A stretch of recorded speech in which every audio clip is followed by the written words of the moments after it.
And Pat Fallon joins us now, also a member of the House Armed Services Committee. So we were powerless to stop Putin from invading Ukraine. That's, I guess, news to a lot of people, sir.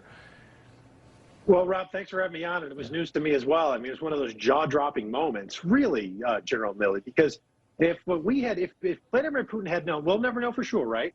But if Vladimir Putin had known, if he invaded the Ukraine, he was going to be facing a force that was armed to the teeth with the latest weaponry, with S-300 surface-to-air missiles, with the javelins and the harpoons and the stingers, and with the drones, the Switchblade drones. If he had known that, and if he'd also known the economic price he'd pay, Mr. Biden still hasn't called for Russia's removal from SWIFT, the global electronic banking system. But if he also knew that we would secondarily sanction his corporations, his banks, his bonds, his oligarchs, we wouldn't buy his oil, we would make our bases in Eastern Europe permanent with a lot more military personnel, maybe he would have been deterred.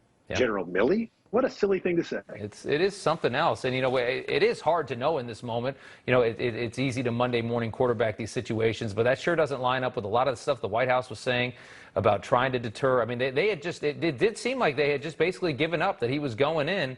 And at the end of the day, it was a major miscalculation by Putin. And you would think that there would have been some diplomacy that could have maybe helped him figure out that, hey, this is going to be crushing for you, your government, your people. This is going to be a disaster. You're not just going to waltz into Ukraine and in 48 hours take the country and they're just going to lay down and let you do it. That wasn't what happened. And Putin is really reconsidering what he's done here. He just can't outwardly say it. The most heated moment today, I thought, came between Matt Gaetz and Secretary Austin.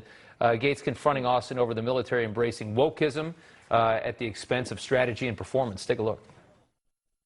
Socialism. The fact that you're embarrassed by your country. Oh, no. I'm embarrassed by your leadership. I am not embarrassed for my country. That is so disgraceful that you would sit here and conflate your failures with the failures of the uniformed service members. You know what? I thought Austin hit the nail right on the head. I am a bit embarrassed for my country with the way it behaves in some of these situations. I'm embarrassed to see the military reading books by Marxists. I'm embarrassed to see some of the ways that our government behaves a lot of the time. What did you make of that back and forth? Well, no, I think it was good. I think Matt was making some solid points. I mean, there was definite huge mistakes, Rob, that were made in Afghanistan. It was a humiliating withdrawal. It was a miscalculation on the Biden administration's part, and they still won't own it. They called a crushing defeat a victory. And then they were also, the intel got it wrong with Russia, that they would roll over the Ukrainians. Maybe that's one of the reasons why Biden didn't want to arm them. I signed on to a letter with Ranking Member Rogers back in November, early November, in fact, begging Biden to send asymmetrical and lethal aid to the Ukraine, and he didn't, because perhaps that would have deterred Putin. Well said, Congressman Fallon. Sir, thank you so much for taking the time. Appreciate it. Thanks, Rob. God bless. All right. In a desperate attempt to give Biden some credibility at a very terrible time for this